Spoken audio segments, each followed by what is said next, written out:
Periname prie diskusijos. Prie jūsų prieis mūsų kolega su mikrofonu. Jūs, kadangi transliaciją žiūrinti žmonės ar kiti gali jūsų nepažinoti, tai prisistatysite ir pasakysite, iš kur jūs esate. Va, matau, ponas sėdė vidurinėje eilėje, su telefonu kelia ranką. Naudodamas progą dėkoju, kurie visi atvykote, žodžiu, gavau klausimą tokį, kad pertikiu kito žmogaus.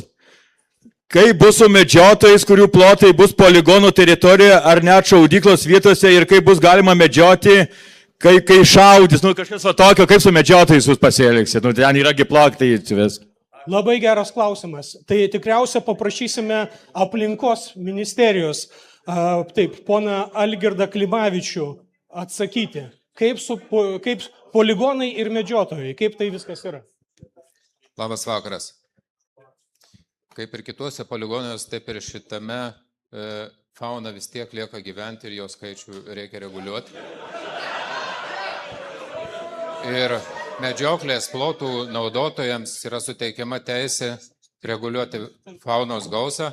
Kitai žodžiais tariant, leidžiame toliau medžioti, bet prisitaikant prie mokymų grafiko. Suderinus su poligono viršininku, medžioklės plotų naudotojai galės naudoti tuos medžioklės plotus ir toliau medžiokliai. Beje, ta teritorija nebus laikoma medžioklės plotų vienetų, todėl jie nemokės valstybei mokesčio, tokia atsiranda jiems lengvata ir tai yra svarbu žmonėms irgi išgirsti. Ačiū. Dėmesio, dar turi pridėti poligono viršininkas. Gerbiamas krašto apsaugos ministrė, kariuomenės vadė, tamsa generolė, ponai karininkai, gerbiami bendruomenės nariai, gerbiama merė, seniūnai. Jaučiuosi beveik kaip namuose, tiesą sakant, aš jau bene čia trečią kartą pasijumbęs ir matau pažįstamų veidų, neskaitant Gintaro, bet ir visus kitus.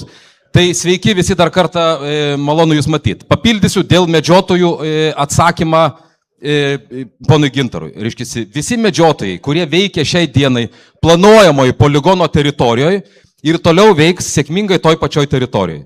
Vienintelis skirtumas, kad ten nebus medžioklės plotų vienetas, bet jie galės vykdyti medžiojamųjų gyvūnų populiacijos gausą.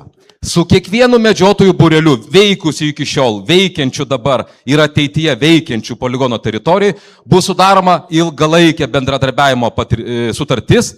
Patirtis rodo, mes turim dabar sutartis kitose poligonuose su medžiotojų būreliais galiojančias po 10 metų su galimybė vykdyti medžiojamųjų gyvūnų populiacijos reguliavimą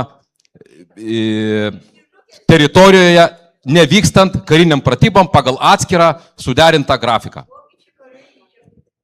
Taip, dėmesio, patikslantis dar turi klausimas. Pone Vilma, paduokit, prašau, poniai. Ir po to jūs. O žiūrėkit, kaip bus su medžioklės ploto vienetu, ar jiems nesiskaitys, nes čia yra savivaldybės paskui klausimas, ar mes turėsim jiems kompensuoti kažkur plotus ar ne?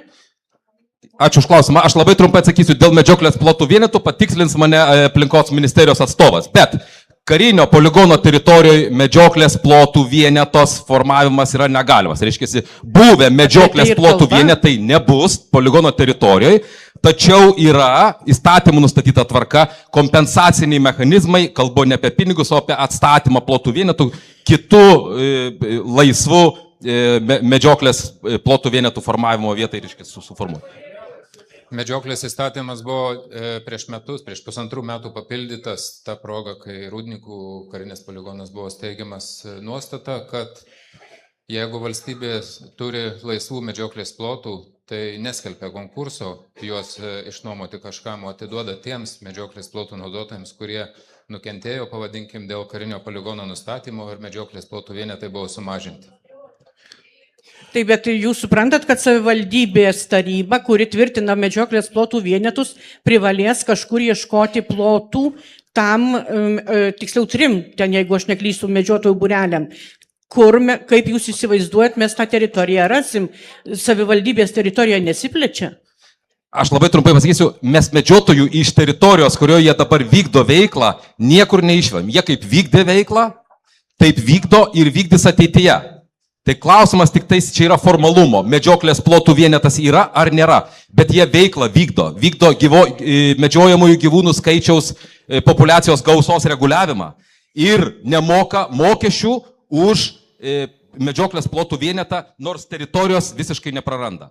Apie kompensacinius mechanizmus minėjo aplinkos ministerijos atstovas. Nu, aš nesu tikrai medžiotojas, bet tiesiog patikslinkite, kaip bus. Čia gal yra koks medžiotojų, yra kas nors?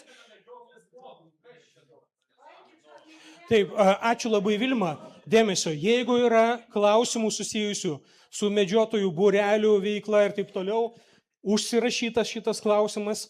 Aš pats prieš 2 dienas žiūrėjau, kaip susitinka su kariuomenė Jurbarko medžiotojų atstovai. Ir ten buvo pasiektas kompromisas, o svarbiausia, kągi išgirdot iš aplinkos ministerijos. Medžiotojai kariuomenės tose plotuose poligono medžioja nemokamai.